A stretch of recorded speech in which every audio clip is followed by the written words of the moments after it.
বাবা, নিশ্চয়ই তুমি আমার সাথে খারাপ কিছু করার মতলব করেছো, নাইলে আমাকে বিয়ে কেন দিচ্ছ? কাহিনী আসলে জ্ঞান পড়ে মাকে তো আমি দেখিনি, আর মা তো তোমাকে ছেড়ে চলে গেছে, তাই এত বড় একটা শাইনা মেয়েকে বিয়ে না দিয়ে ঘরে রেখে দিলে লোকে তো বাজে কথা বলবেই বাবা। তুই বিয়ে করার জন্য আমাকে এত বড় কথা বললি? ঠিক আছে, তোমার যদি আমাকে নিয়ে কোনো খারাপ মতলব না থাকে, আমি এক্ষুনি বাড়ি থেকে বেরিয়ে গিয়ে যাকে হোক বিয়ে করবো, তুমি আমাকে আটকাবে না। আমি কি করবো সীতা? 20 বছর আগের কথা। এই নাও তোমার মেয়ে, আমি লোকের বাড়ি কাজ করে খাবো, তবু তোমার ঘর করবো না। তুমি ভুল করছো সীতা। ঠিক আছে, কোনোদিন ভুল ভাঙলে ফিরে আসবো। বিদায়। সীতা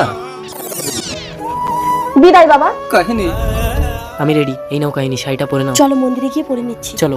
তোমার জন্য আমি আমার বাবাকে কষ্ট দিয়ে এসেছি, তুমি আমাকে কোনোদিন কষ্ট দেবে না তো সংকেত? আমি তো ভাবছি তুমি তোমার জন্মদাতা বাবাকে যদি কষ্ট দিতে পারো, আমাকে কোনোদিন দেবে না তো? তুমি না খালি মজা করো, চুপ করো তো। সীতা মাসি, বাবু, আপনি বিয়ে করে বৌমা এনেছেন? এনিকে ইনি আমার বাড়িতে কাজ করে। উঠে এসো বৌমা।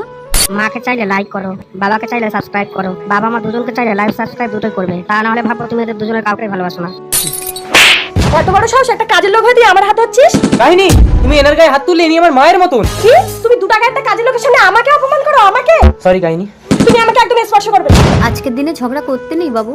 You shut up. ভুলটা আমিই করেছি, বাবার বাড়িতেও ফিরে যাবার মুখ নেই আমার আর। ঠিক আছে, আমি তোমার বাবার কাছে ক্ষমা চাই, তোমার বাবাকে ডেকে আনছি, তুমি তোমার বাবার সাথে ফিরে যাও। তোমার কি সংকেতের সাথে লাইন আছে? সংকেত আমার ছেলের মতো। কি? তুই আমার গায়ে হাত তুলবি? কাহিনী, ওই আমার বাবা আসতে দাঁড়া, আমি তোর ব্যবস্থা করে দিচ্ছি। আসুন। বাবা দেখো না, এই চাকরানিটা আমার গায়ে হাত তুললো। না না বাবু, বৌমা আমাকে। সীতা রাম, আপনি সীতা মাসিকে চেনেন? তার মানে তুমি? হ্যাঁ মা, সামান্য ঝগড়া করে জেদের বসে তোর বাবাকে ফেলে ঘর ছেড়ে দিয়ে বাইরে বেরিয়ে এসে বুঝলাম যে পৃথিবীতে স্বামী ছাড়া কেউ আপন হয় না রে। কিন্তু সীতা তুমি তো বলেছিলে ভুল ভাঙলে বাড়ি ফিরে যাবে। কোন মুখ নিয়ে যাবো গো? কেন এই চাঁদ মুখটা নিয়ে?